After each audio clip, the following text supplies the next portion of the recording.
talking about taking baby steps to go to the big thing that you're actually supposed to do. Another thing that how I prepared myself for actually showing up online and sharing with everyone was that within the last year I have been entering different kind of communities. So where I have been in a safe space of people, I mean, the safe space of people, sometimes has been like a group of 400 people, you know, but still, like, because it's a group, it somehow feels less vulnerable to share in there. And especially because people share about themselves and you read that and you react to this. And so this is as well how I prepared, like, step by step to be more comfortable with sharing myself, because I started in these groups, and I have several groups with different themes, and it got more and more comfortable to share. And also, like, the last group I have been joining in the beginning of October, it was the Quantum October Challenge by Paget KG, and it was a Telegram community, kind of like it was a challenge, and we got every day we got some exercise, some audio to listen to reflect, and then there was a community chat with I think 2,000 participants that people were like just sharing their realization, their insights. And it's so beautiful that in this group people were like just kind of really sharing openly what they were going through. And I was using this group as well, even especially when at the time when I was deciding to book this flight to the in-person event in the UK. It was the middle of the night in here, like in Germany, where I'm located.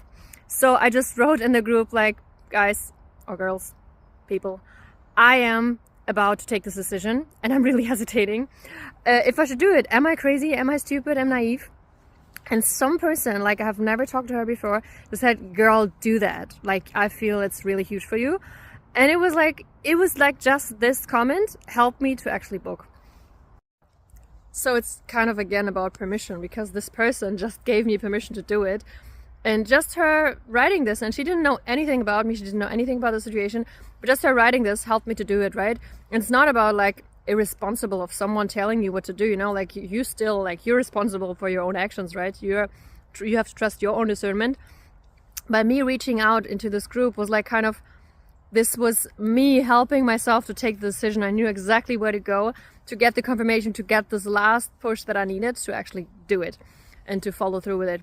And so this experience that, like, within this group and with also other communities where we are also meeting online, virtually, and exchanging, where we have like more built connection, a personal connection, right? So it's like different groups that I'm talking about, different insights, different in how close and connected people are to each other.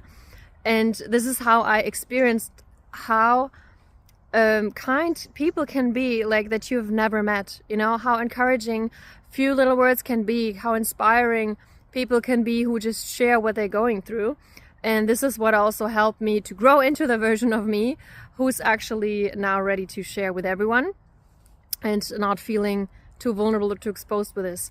However, it's interesting that I experienced that it was much easier for me to share something with strangers and to be vulnerable around strangers. And I don't know if you know that as well.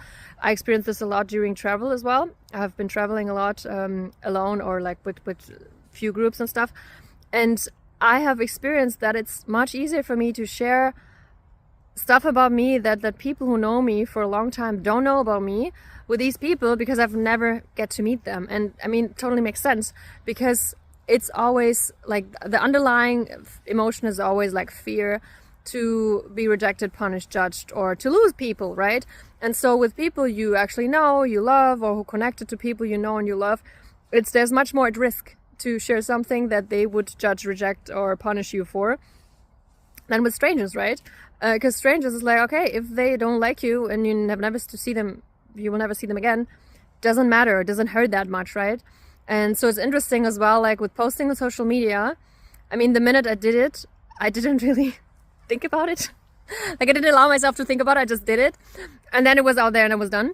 But what I'm observing now also after that, with being added by people or adding people myself from the past, is like, oh my God, it's much more vulnerable with people I know. Like, to share to share myself with strangers, and specifically like in groups where there is an overarching theme, so everyone who's in this group is interested in this, so like whatever you share is of interest to them. But if you just post it on social media like to everyone, there are people who are interested in what you're sharing, there are people who don't care, right? And there are people, like especially when you're on social media with people you know, there's people who know a different version of you, and who what you're sharing today doesn't fit in this image. So for me now, I realize I feel much more comfortable with people like who I met while traveling, for example, because while traveling I've been more myself, I guess, than people who I have known from school or stuff like that. But yeah, I'm growing into feeling safe and comfortable with that. So hello, welcome.